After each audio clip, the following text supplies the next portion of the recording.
Hello, my name is William R. Palacio. I'm a freelance illustrator and a digital painter, and this is part 3 of my How to Paint in Corel Painter tutorial. I'm showing you how I go ahead and approach a cartoon painting using Corel Painter 11. And so let's get started here. Last time we left off, we got all the flat color done. And we're going to go ahead and do the next step, which is, for me, I like to add the darks, and I also like to paint the lines.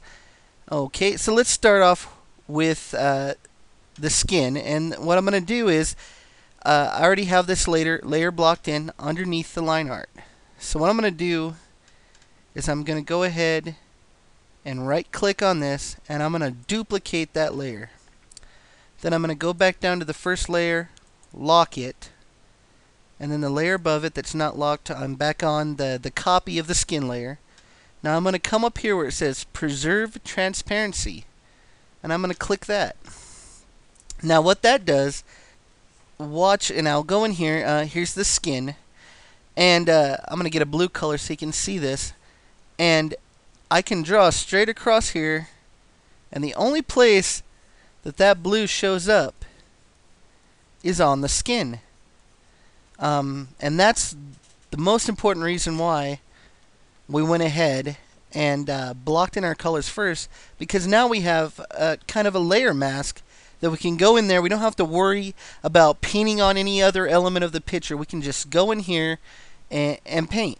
So get your brush, and what I like to do is Alt click on the color of the skin. That's Alt is the shortcut for your color picker. Now, I told you when you want to get lighter that you take your color wheel towards the yellow. When you want to get darker, you're going to go ahead and take your color wheel towards the blue. So I'm going to go ahead and take that down. And also, in the darker, we want less saturation, and we want it to be darker, of course, because it's the shadow. So I went ahead and I came down towards the blue, and I also lowered the saturation and came down towards adding more black to the color. So now let's go in here, and we got the light coming from the fireplace, so maybe there's some shadow here on the back side of the nose. Maybe some shadow around these eyeballs.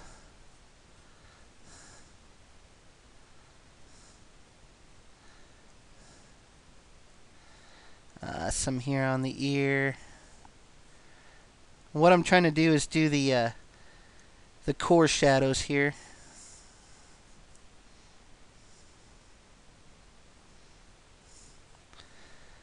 And now I can take a bigger brush, not that big, and I can start on the outside and just pull in. And you see how it just barely shades. And now I can go ahead and get the dark side of the face shaded here. And because I went ahead and I had this already, the flats already colored, I was able to go ahead and just go in there with a big old brush and just paint away and not have to worry about getting onto the background, getting onto the hair, getting onto the hammer. It will only go onto the skin because I have Preserve Transparency on, and it's on the copy of the skin layer. So now we got some darks in there. Now what I want to do is go ahead and color the lines. And how we do that is we already have Preserve Transparency on. So we can go up here to our line layer, click on that, go ahead and unlock it, come in here, and just paint over the lines. The only thing that's going to change color is the lines, nothing else, because you have Preserve Transparency on. And the way I like to do this, you kind of got to do it by eye. Sometimes you can get away with go ahead and paint the lines the same color as your darkest dark is, which I'm doing now. And sometimes you may want to go ahead and try to get it a little bit darker. That way the lines will just stick out more and you get a little more of the details that come out in the final picture. So now what I'm going to do is I'm going to go ahead and go through this whole image, and I'm going to add all the darks and color all the lines. And when I'm done with that, I'll come back and let you see what the finished product looks like. Okay, as you can see, we've got all the darks in, we've got all the lines painted, and this is pretty much ready to go on to the next step. Also, what I've done is I come in here and I've taken all the layers that I had, because you had two of them, you had copies of each layer. I selected both those layers, then I came up here to the little triangle, clicked on it, and went to collapse layers, and that combines the two layers together.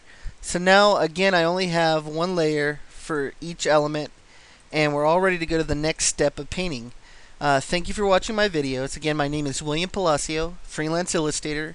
You can see my work at www.palacioillustration.com. Palacio spelled P-A-L-A-C-I-O.